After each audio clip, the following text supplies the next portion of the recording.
Pues mira, Carlos, primero agradecerte esta oportunidad de que todo tu auditorio escuche a un legislador que estamos hoy ya revisando lo que fue aprobado en Cámara de Diputados, que fue esa gran reforma laboral, que no es cualquier cosa, es una reforma que va a marcar el destino de muchos años de nuestro querido país, porque aquí todos somos trabajadores y esta reforma implica una serie de factores muy, muy importantes que no podemos dejar de mencionar. Ha llegado sin prisas también, lo quiero comentar, no hay presión de los Estados Unidos, tenemos que ser muy cautelosos los legisladores, los senadores, ahora que tenemos este tema en las manos, tenemos que ser muy responsables, no solo los de Morena, todas las fracciones de los diferentes partidos políticos, todos esos pensamientos, tenemos que buscar que México es primero que cualquier otro interés que exista. Entonces, hoy que lo tenemos ya en la mano, vamos a revisarlo el día martes 23, que estemos ya en el Senado, en una sesión ordinaria. Tan es así que no hubo presión, que no tuvimos una sesión extraordinaria única y exclusivamente para ese análisis. México es un país libre y soberano, como también estoy muy contento porque en el artículo 372 de la ley también no se tocó, va a quedar como está y no van a poder entrar extranjeros a las directivas de los sindicatos, como también se habló en un principio. La soberanía de México se va a respetar, aunque tengamos un tratado como muchos otros que tenemos con muchos países del mundo, ahora lo que es el llamado TECMEX, que antes fue el TLC. Entonces vamos a empezar con la revisión. Como senadores de la República, así como los diputados, nosotros hemos marcado una diferencia en esta 64ª legislatura de democracia, Carlos. Se hizo un parlamento abierto en la Cámara de Diputados cuando se recibió del Poder Ejecutivo esa propuesta de reforma de ley, donde estuvieron presentes integrantes del sector patronal, líderes sindicales de todas las confederaciones existentes, gente sabia en materia laboral, sociedad civil. O sea, no se puede decir que fue una reforma que la mandó el presidente y se aprobó en fast track. Yo le hago un reconocimiento a los diputados de todos los partidos que le dieron sus tiempos, que lo cocinaron tranquilito para que ese gran guiso que es esta reforma no se quemara, así como otras que vimos en los gobiernos anteriores y en las legislaturas anteriores que las pasaban en fast track. Así en esta ocasión no fue. Decía la conseja popular, senador Pedro Aces, despacio que voy, deprisa, y como señalas tú, en la Cámara de Diputados finalmente la reforma laboral avanza con 417 votos a favor, 29 abstenciones y ni un solo voto en contra, ¿no? Es correcto. Bueno, pues va a pasar en senadores, la vamos a aprobar muy bien, así como dijiste, ese pasaje del Quijote, sí, ¿no? Entonces, vamos muy bien, estamos muy contentos. Yo como líder nacional de la confederación hoy más grande número de trabajadores de este país, que es la CATEM, estamos muy contentos. ¿Por qué? Porque se le va a dar el lugar que nunca se le dio al trabajador. Por primera vez, ahora sí que la revolución les va a hacer justicia, que durante tantos años yo busqué, pero no podíamos obtener. Gobiernos anteriores no te permitían creer.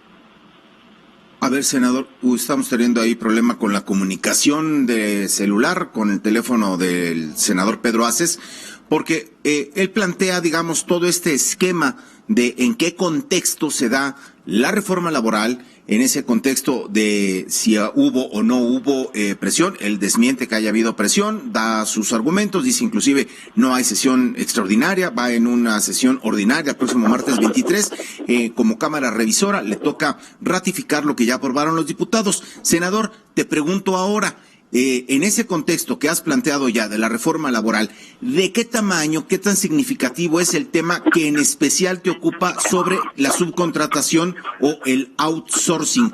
¿De qué tamaño y qué pasa si ustedes le modifican, perfeccionan o mejoran ese apartado del outsourcing? Mira, de origen está más llamado outsourcing porque es una subcontratación. Así como en el 123 tenemos el apartado A y el B, aquí hay ese outsourcing y ese outsourcing bueno. Yo le he llamado y lo he bautizado como el huachicoleo financiero, porque evaden a las empresas, evaden al Seguro Social, evaden al Infonavit, evaden al fisco, o sea, evaden al SAT, Hacienda, pero sobre todo terminan con una vida laboral del trabajador donde no se le reconoce su antigüedad, porque después de trabajar muchos años en una empresa, usan métodos con empresas fantasmas y eso hace que no acumule la antigüedad el trabajador, y eso no puede ser. Estamos trabajando de la mano con la Procuraduría Fiscal de la Federación, donde tenemos ya detectadas más de 200 empresas, de las cuales hay más de 2 millones de trabajadores que están en estas empresas trabajando en el clandestinaje total, evadiendo a todos, empresas sin principios, ¿sí? Desgraciadamente son mexicanos también, pero no tienen principios, no tienen ética.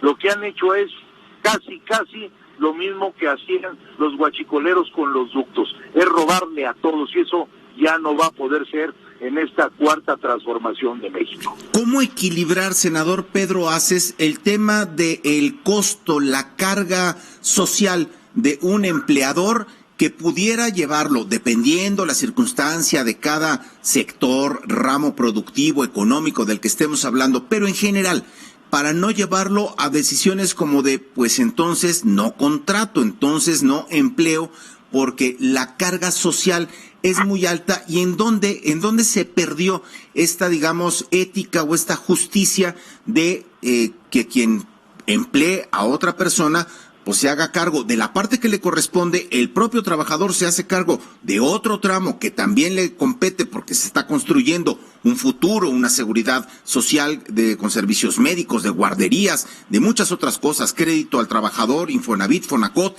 etcétera? ¿Cómo equilibrar para que eso en el México más equitativo, más justo, que todos deseamos, ocurra y que no quede en un asunto que inhiba o que en la estadística dentro de un año o dentro de 6 resulte que no hubo ese crecimiento en empleos de calidad? Mira, es muy fácil. Lo único que hay que hacer es quitar los contratos de concesión que durante décadas se presentaron en esas juntas de conciliación arbitraje llenas de corrupción, que afortunadamente van a pasar a donde debieron de haber estado las juntas, al Poder Judicial, porque una junta de conciliación más que conciliatorias son juzgadoras. Si no tienes un contrato colectivo de trabajo que no sea real, eso ya no lo vas a poder depositar. Entonces esto nos lleva a que entonces la contratación va a ser real, va a conocer el trabajador sus derechos, va a conocer también sus obligaciones que tiene, porque también tiene que tener obligaciones el trabajador. Entonces, hay dos tipos de outsourcing, como te lo decía yo hace un rato. El malo, que es la mayoría, es un 80-20, ese es el que hay que exterminarlo, es un cáncer que daña todo. Y el outsourcing bueno, que hacen las derechas, que hacen la contabilidad de las empresas, todo aquel gran empresario que no quiere tener espacios de su fábrica o de su empresa, el área que la subcontrata, eso no tiene nada de malo, eso regulado y a ver, lo que hace daño es la factura chueca. Sí, senador, déjame interrumpirte porque tenemos problemas con la comunicación. No sé si estás en movimiento y si lo estás, te pediría que si es posible lo evitáramos porque de repente se pierde y me parece que lo que estás diciendo es de mucha importancia, es muy ilustrativo, digamos, pones ejemplos muy claros. Yo quiero sumar a manera de pregunta uno de ellos. Cuando hablas de el outsourcing correcto, el que no es nocivo ni para la calidad del empleo ni para los empleadores, es por ejemplo lo que mencionabas tú en el área de contabilidad, y yo te quería poner el ejemplo aún más evidente,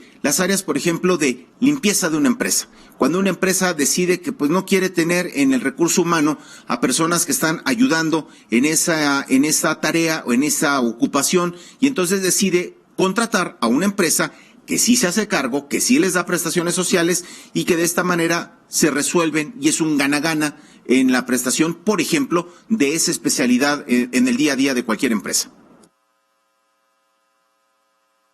Está bajo el régimen de un contrato laboral, no blanco, ni aquel que fue firmado al oscurito. Eso es lo importante, eso es lo primero que tenemos que cortar.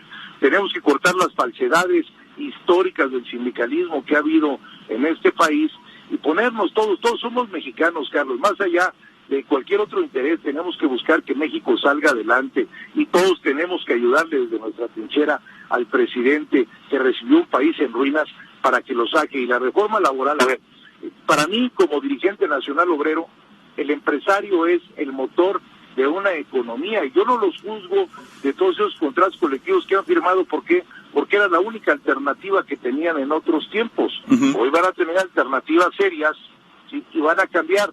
Otra cosa que cabe recalcar para todo tu auditorio, que sepan que como legisladores estudiamos todos los días la Constitución y hasta el día de hoy no encontramos un solo párrafo, un renglón, donde nos diga que los contratos colectivos de trabajo tienen un costo, que no tenga miedo el empresariado. Esta reforma también es buena para ellos, para que no haya dudas. En el Senado de la República estamos todo el tiempo, de verdad, para atender a la gente que se ha acercado y que se sigue acercando y explicarles de viva voz porque hoy en este país, siguiendo el ejemplo del presidente, ya no se hace nada al oscurito. Para cerrar esta conversación, senador, agradeciéndote mucho, insisto, que hayas aceptado la llamada en este jueves 18 de abril, y en tu también carácter, ya lo has mencionado, como secretario general de la Confederación Autónoma de Trabajadores de México, de la CATEM, ¿qué tanto dentro de la reforma laboral te ocupa y preocupa el tema del outsourcing? ¿Qué otros temas quieres poner énfasis, revisar de aquí al martes que lo vayan a discutir en el Pleno del Senado? Mira, es parte del outsourcing, ese mal llamado outsourcing, que únicamente en el origen lo inventaron todos esos despachos de grandes abogados laboralistas de apellidos rimbombantes, que también le han hecho mucho daño a México. Ya también se van a acabar. ¿Qué vamos a hacer ahora con ese outsourcing? No solo es lo laboral, es lo hacendario, es la previsión social, es la vivienda, es la salud, porque afecta a todos. Entonces, vamos a cortar de raíz, vamos con todo el peso de la ley por todos aquellos que hacen outsourcing malos, ¿sí? Y vamos a meter al cajón de la regularidad que debe de haber y debe de existir el outsourcing. Bueno, el próximo día 25 seguramente estarán de Radio Fórmula presentes en una rueda de prensa que estoy convocando ya para poder explicar con peras y manzanas cuál es el outsourcing bueno que tenemos que impulsar y cuál es el outsourcing malo que tenemos que terminar. Y eso lo voy a hacer en un salón de plenos del Senado de la República por la tarde del próximo día 25. Senador, si modifican, perfeccionan, ajustan el tema del outsourcing en la reforma laboral, ¿implica alguna revisión o regresar la reforma laboral aprobada a la Cámara de Diputados? Pregunto. Yo creo que lo que tenemos que hacer es, como te dije hace un ratito, seguir despacio, porque no estamos analizando lo que va a ser mañana, pasado, en un año. Estamos analizando una reforma que va a marcar el destino laboral de México. Y cuantas veces sea necesario, si la tenemos que regresar a diputados y luego pasarla a senadores. Yo creo que nuestro coordinador, Ricardo Monreal, es un hombre, además de muy inteligente, es un hombre muy responsable. Y él sabe lo que nos estamos jugando en esta reforma laboral. No es cualquier cosa. Entonces si le modifican, sí tendría que regresar a diputados. Si le metemos mano, yo creo que sí. Correcto. Pues entonces, pendientes, por supuesto, de lo que informes. Allá estará seguro Israel Aldave, reportero de Grupo Fórmula, y allí estaremos pendientes también de lo que discutan, de lo que reflexionen y de las conclusiones a las que lleguen, los consensos que se vayan construyendo, senador, en la Cámara, para poder perfeccionar un instrumento que, bien dices tú, su trascendencia no está exclusivamente en cumplir o no satisfacer un compromiso asumido por México en temas de la reforma laboral, sino de dejarnos y de heredar, no para las próximas elecciones, sino para las próximas generaciones, un mejor marco laboral para todas y todos los mexicanos. Carlos, quisiera hacerte un último comentario, por favor, si me lo permites. Por favor. Estoy recorriendo el país, las grandes ciudades, las capitales, y me estoy reuniendo con foros de 500, de 600, de 700 empresarios en cada ciudad. Hoy mismo estamos en Michoacán trabajando.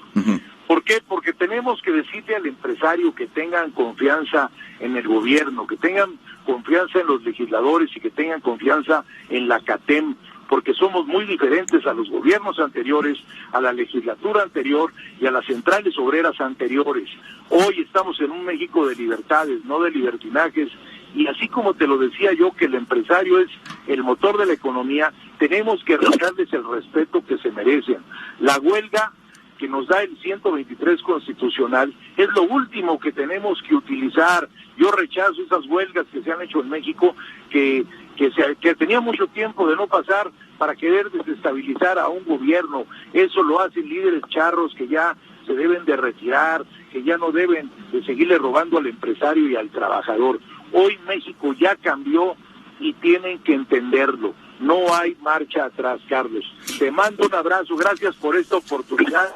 Dale a mi querido Pepe también otro abrazo y sobre todo a los que te escuchan, deseándoles una gran, feliz Semana Santa y que no corran en las carreteras.